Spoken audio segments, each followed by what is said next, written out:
So investment decision is primarily concerned with ensuring that you make your investment in such projects or in such investment opportunities which gives you higher returns, right? So the projects which give you higher returns increases your returns, increases your profits, increases your net present value, whatever form, let's say you are looking at it in terms of profitability index. So it increases your profitability index. So it is in this sense that I am saying that investment decision is concerned with tapping, exploiting such investment opportunities which gives you better returns, whatever method you are choosing to take a decision, right? Objective is same, whether you are choosing non-time discounting method or time discounting methods, your objective is same. So we went into different techniques, and we try to understand the nitty gritties of techniques. How do you apply? Now we are going towards the financing side. So if we look at the investment side and the financing side, so investment side is concerned with utilization of financial resources, and financing side is concerned with mobilization of financial resources. But while you are mobilizing, you are also ensuring that your financial management is working fine, working best. So when you say your financial management is working best, in financing decision you are trying to ensure that it is available to you at the lowest possible cost, right? So that's the entire exercise.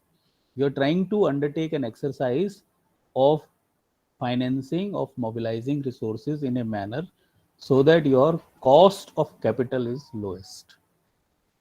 So, in this decision making, we try to understand as to how do we compute cost. Because unless there we were assuming, when we were doing investment decision, we were assuming that there is some cost. We were saying, well, there is a discount factor. So that discount factor was based on cost of capital. Now, how that cost of capital has been computed is what we are trying to understand in the financing decision, and how different dimensions of financing decision affects the cost. Because if we understand what are the financing options available, and these different financing options, how do they impact the cost of capital, and then when you are trying to look at the cost of capital, how exactly you are computing the cost, because then only you will be able to look at the impact. If your calculation of cost computation is correct, then any change you bring in your financing decision, we we broadly say that there are two broad types of capital. We say risk capital and non risk capital. We broadly divide that. So we say equity is our risk capital and debt is a non risk capital. For on debt, to the lenders you assure a defined rate of return in the form of interest. In on equity you do not promise that, but expectedly that rate of return should be higher than the rate of return that you are promising to the lenders. Otherwise, the justification of taking risk is missing. Somebody who is taking risk should get a risk premium. So, theoretically, even practically, they should be getting higher rate of returns.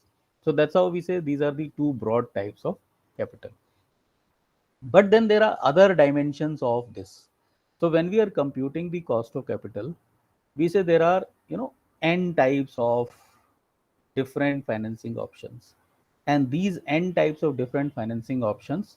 Now one may say, well, if there are only two broad types, so how do these become very many types of financing?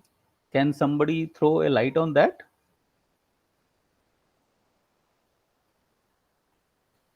How can there be many different types of financing options if we are saying broadly these are either debt or equity? Can there be some more types which are left?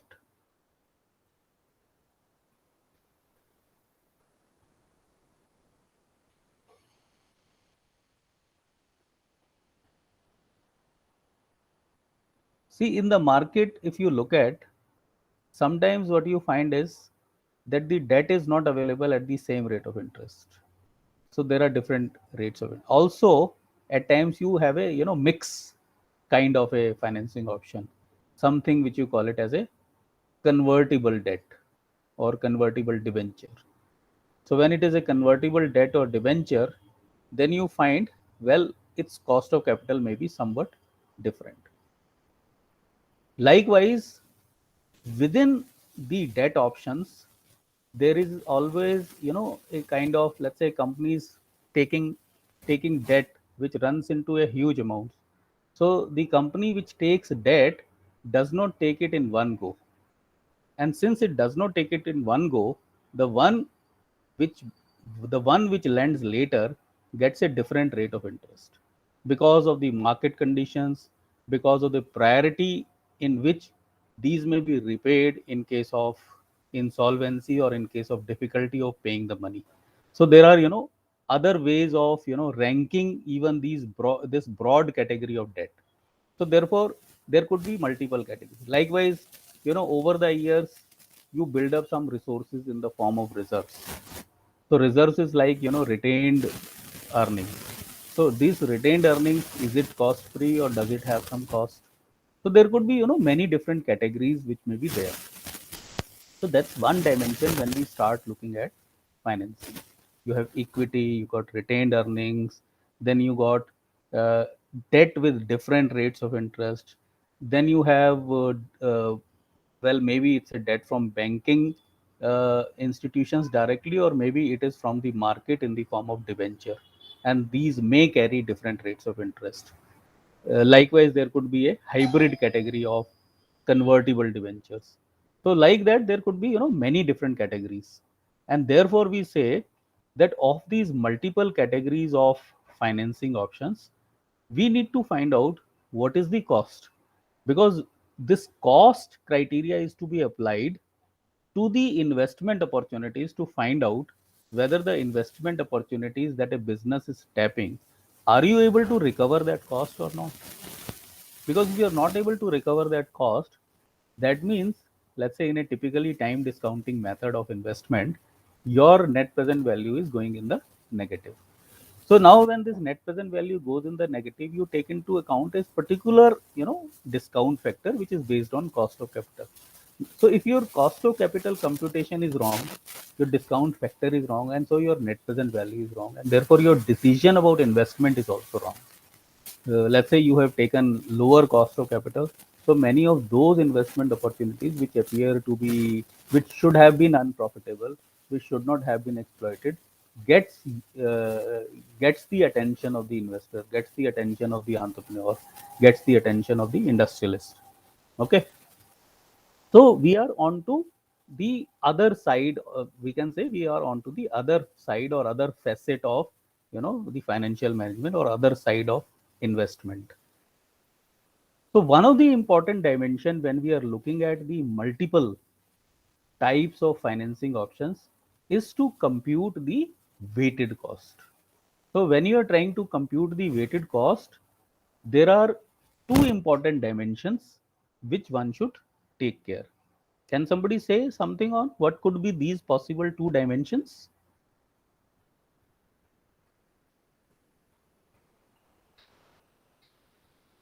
See, one is about the tax.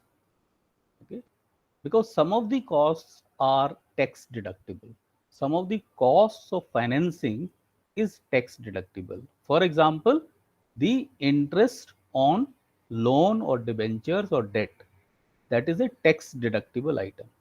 And since it is a tax deductible item, we need to take into account the post tax.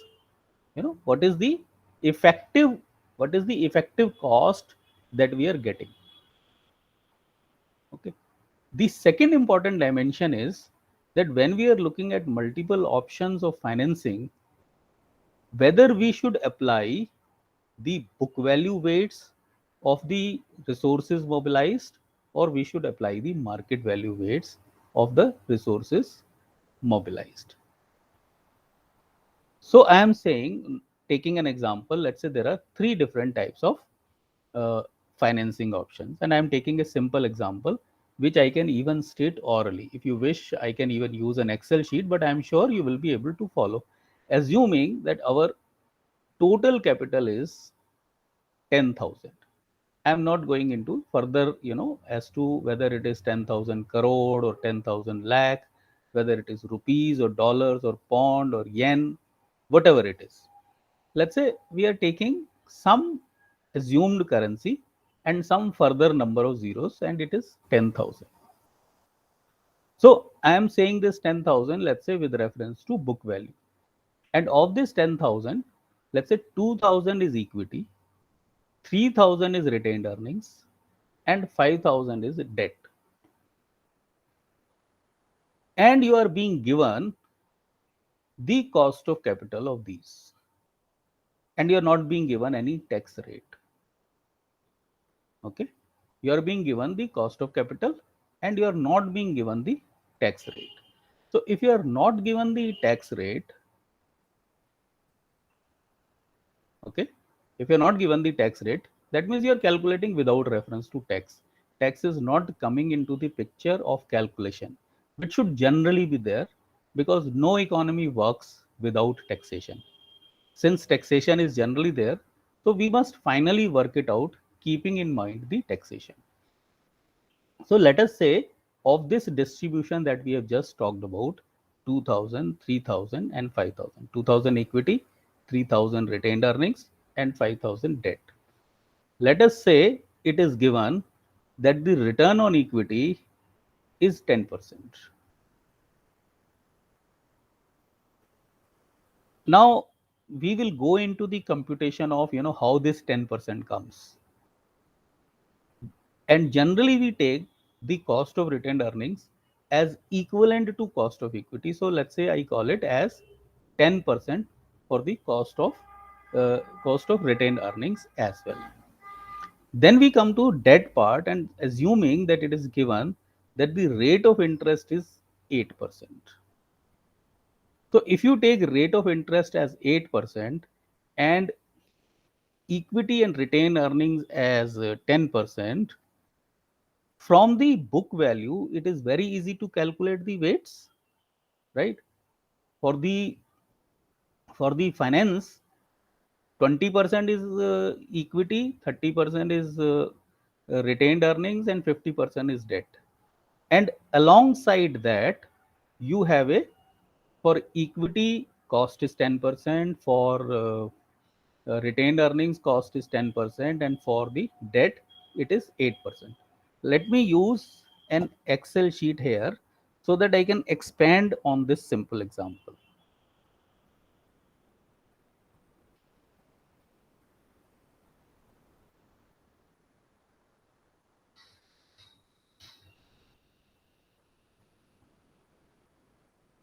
I'll just share this Excel sheet with you.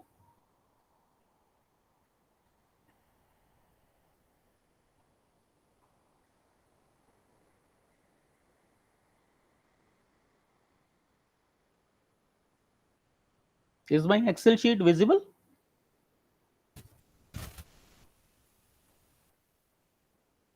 Yes, sir. Okay. So what we have talked about is the capital. I'm also using the terminologies we generally use. So I'm saying capital K for capital, which is 2,000.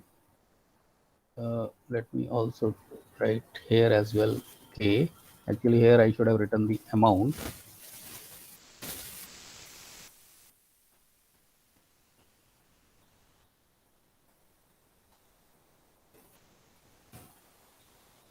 And also what I'm typing is clearly visible. Is it legible?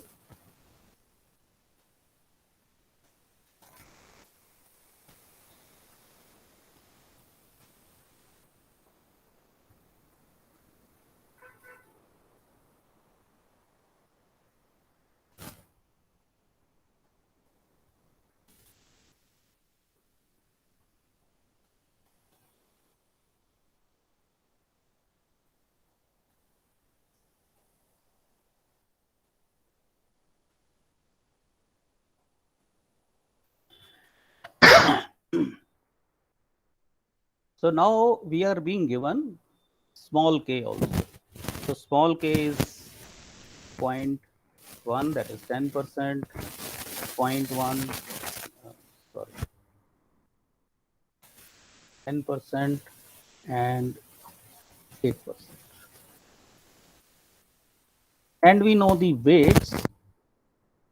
So let me call it W. So the weights we are taking of the book values of the finance. So this is 0.2, 0.3 and 0.5. So I multiply these two, K into W. So I get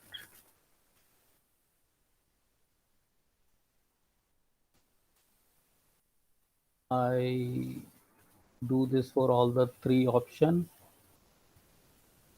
and I sum it. So I get it as 9%. Okay. Is this all easy for you to understand?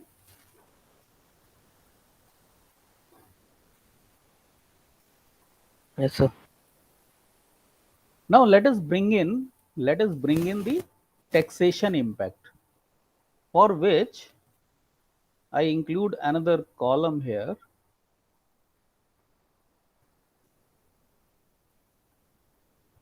Okay. So I am saying now cost post tax.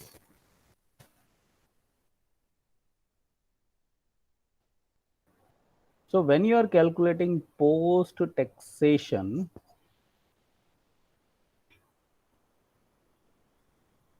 yes, can anybody say what should we do? Let's say I specify the tax rate. Tax rate is okay. Let's say it is 50%. What should we do?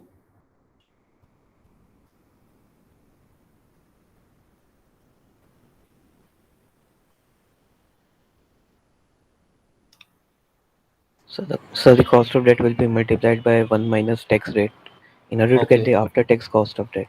So which will become, let's say, right, let's write the So formula writing here. 4%. Yes, it will become this, that is 8% into 50%. And the others will remain as it is. Yes, sir.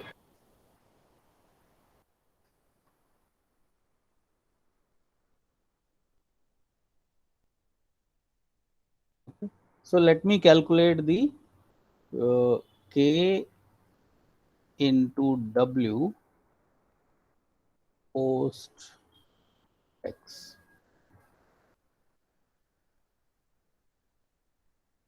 So this will be now uh, my, actually post X, I mean for K, not for W. I should have written it that way. Let me just correct so that there is no confusion.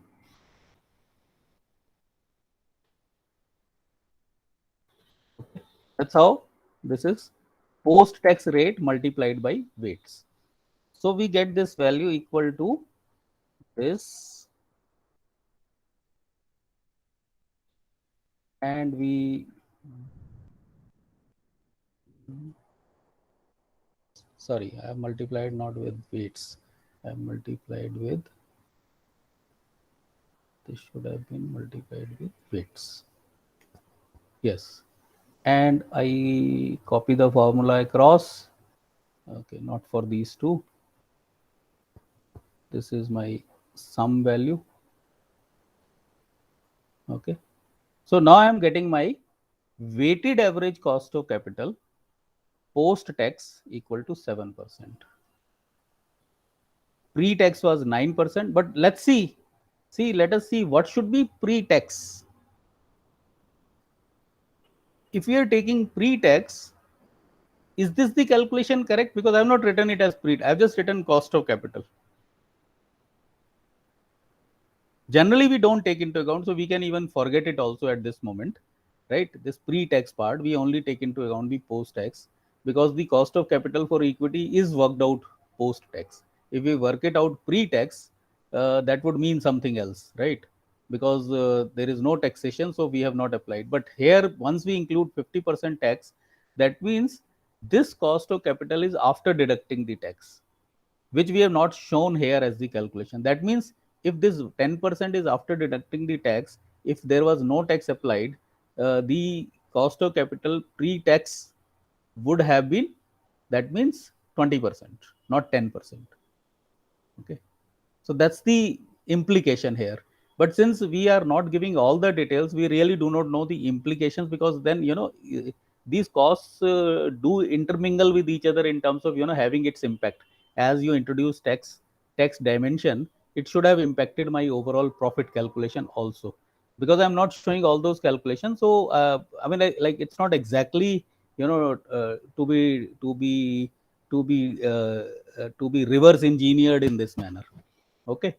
uh, so let's for the time being forget about pre-tax. There could be some one or two examples in the book where they might be talking of a pre-tax scenario also. Now this calculation, which is post-tax, is based on book value weights, and we could possibly have market value also.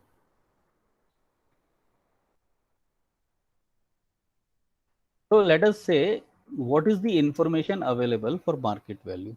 Supposing the information available for market value is that an equity of equity share of 1 rupee face value is having a market value of, let us say, 4 rupees, right?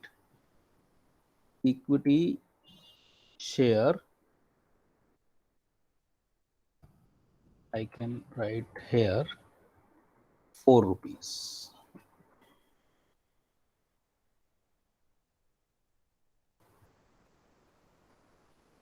And debt, I'm saying, is at par.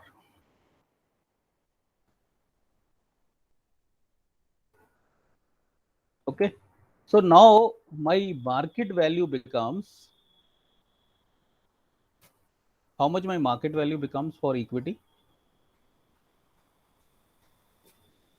Can somebody give this calculation? Information is on your screen.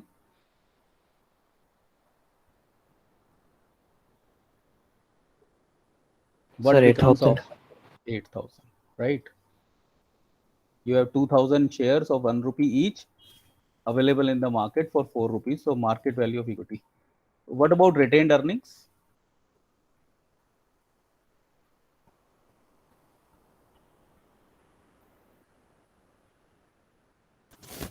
Yes. What about retained earnings? Sir, actually, I have a doubt in this part only. I know. Ask the doubt. It's a good idea that you have a doubt. Ask your doubt. Sir, actually, it was written there that whenever we take into consideration the market value equity share, then the retained earnings is implied to be involved into it, already involved into it. So Included, implied to be included, already sorry, included in the equity valuation, included. Sorry, sir, which included is in the the equity value. correct understanding. Which is the correct understanding. But sir, I That didn't means understand you, that part. yeah, sorry. But I didn't understand that part, that how it is included already into the market value. See why market value is higher. Supposing the company is incurring losses over the last 5 years and has lost its capital, what will happen to the book value of equity? There is no retained earning. Let's say the company is 5 year old and for the last 5 years it is incurring losses. That means it is losing its capital. See, look at your financial accounting understanding. If there is a retained earning, that goes in the balance sheet as retained earnings. But instead of retained earnings, let's say the company is incurring losses for last 5 years. How do you show that? You show it in a way to the asset side as the accumulated losses. Or maybe you can show it on the liability side as a minus value, but basically it is having an impact on your equity. Your equity capital is in reality is less, right? The book value is less. Let's say you have lost, it was a 1 rupee share. Let's say you have already lost 80% of it. So it is already in the minus to the tune of 1600. Only 400 is left. And naturally, the market value of such equity would possibly also be lower. Market value will not be 4 rupees for a 1 rupee share. Market value could be even less than 20 paisa. It could possibly be, it could possibly, whatever it could be, because that's not the only factor which affects the market value. I am not saying market value is based on book value. I'm not saying that. I'm saying market value takes into account the book value. And that is why when we take the market value weights, retained earning is supposed to be included in that. Am I able to clarify?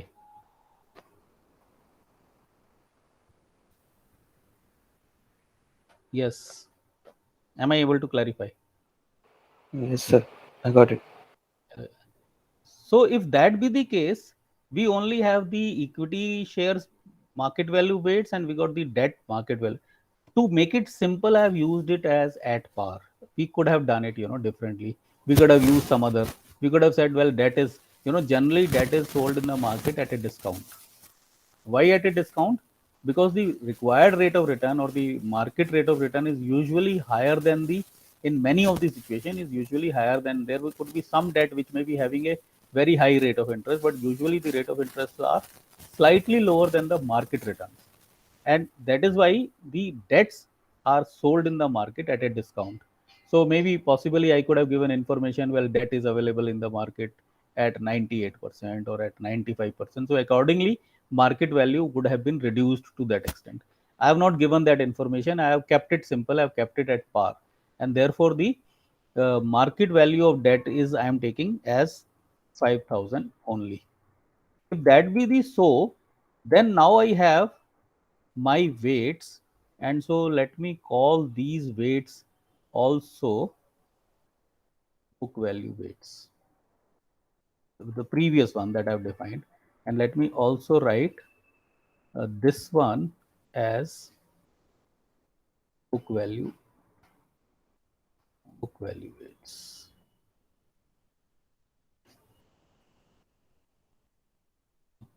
And this one also is book value weights.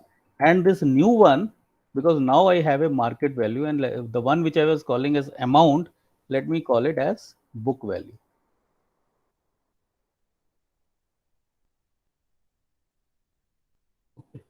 We have market value and book value, and based on market value, now we work out the weights. So this I call it as market value weights. So my market value weights are, the best way would be to sum it up. I hope it takes automatically.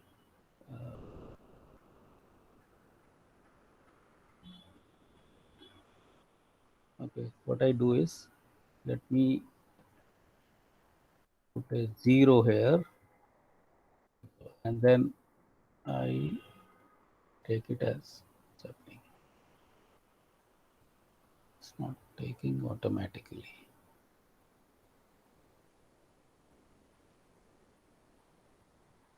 This, comma, this, right? So these are my market value, and I work out my weights, so which is equal to,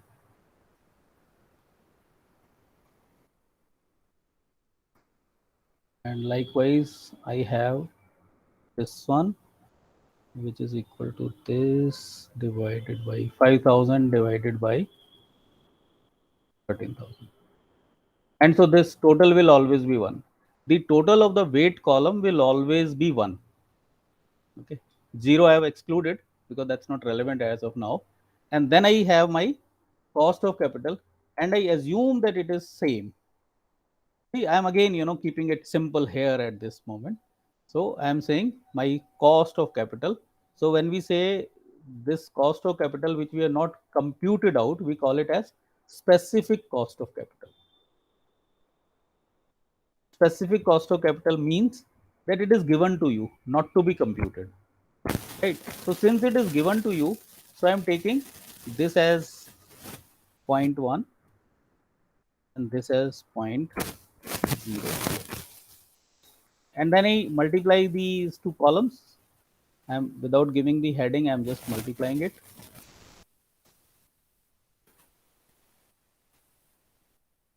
And likewise this one.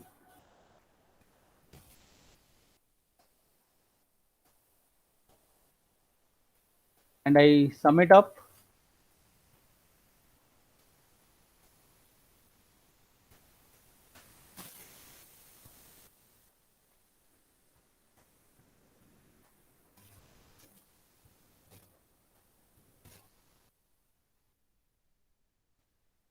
Okay, so I get this as my weighted. Now this last column which I have calculated here is my weighted average cost of capital.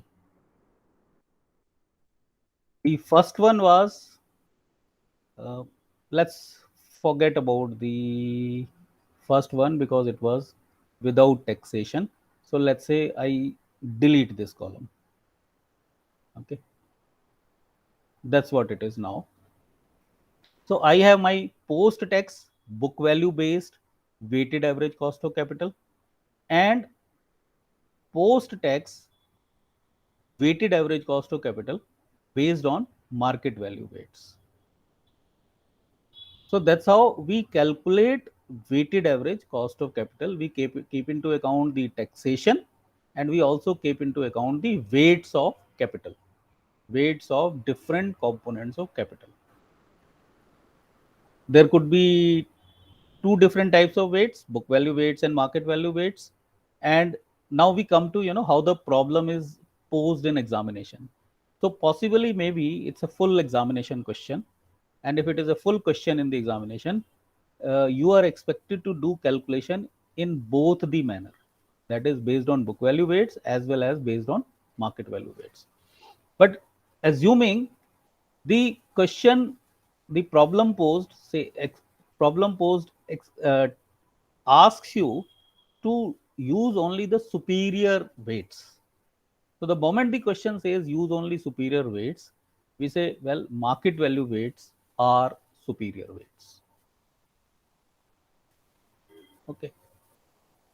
So we will be, and also because generally when it is asked like this, expectedly time given is also less. It may not be a full question. Maybe there is a part question which is a theoretical question, descriptive question, and the remaining major portion of the question is the practical portion where you have to work out the weighted average cost of capital based on market value weights. Why based on market value weights? Because the problem posed specifically tells you that you have to use superior weights, and we say, well, market value weights are superior weights. Now, why market value weights are superior weights? We say, well, market value is more realistic. Because market value is more realistic, and therefore the weighted average cost of capital calculated based on market value weights is definitely a better is a better calculation.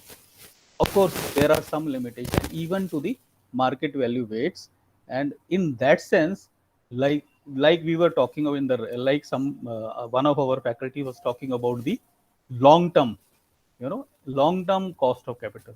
So you are actually working out the long term cost of capital, and in that sense, you are not taking the market value as it is fluctuating on a day to day basis. You are taking market value as you are expecting based on the valuation models. So you use valuation models to calculate the market value.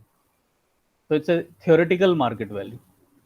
It is this theoretical market value which we take into account while we are doing the calculation of the objective function of financial management, where we are talking of where we the objective function of where we are talking of again the theoretically market value of the wealth that a company may have or company is expected to have over the future years. We are calculating that present value, and that present value is a theoretical market value. I think so. This is how this particular topic on cost of capital I wanted to begin with, and then we can go on computing individual cost of capital. Right now, I have just given you, some information as to what is the individual cost of capital, but we need to see, how this individual cost of capital is actually arrived at, how it is derived, how do you compute it. So that is also we need to, look at. We got 5-7 minutes. I think I will not be able to finish that because that part needs more discussion and more calculation. So let's take it up in the next class. If you have any question at this stage, you can ask anything that you have not followed. The entire question and my description is before you. Anything that comes to your mind with reference to this topic or anything else that you want to ask at this moment.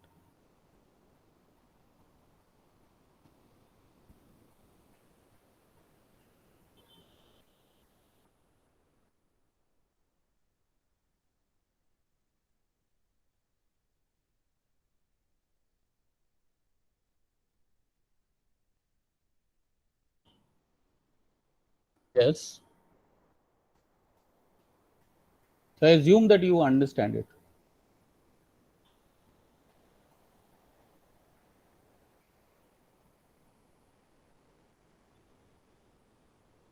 And see the variation that you are getting. When you are calculating weighted average cost of capital, it is coming out to be 7%, and where you are calculating weighted average cost of capital based on market value, you are getting it to be 7.69%. And this is becoming possible. This is happening because of two reasons. One is the tax factor, and second is the market value factor.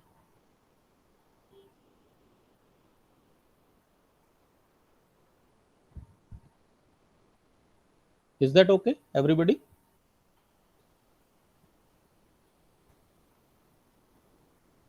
Yes, sir. किताब आपको देख हाँ Yes, yes sir. Yes yes yes you want to ask something No, sir. I was saying it's clear. Okay Prerna and Nikhil Yes, sir. ठीक है हैं निखिल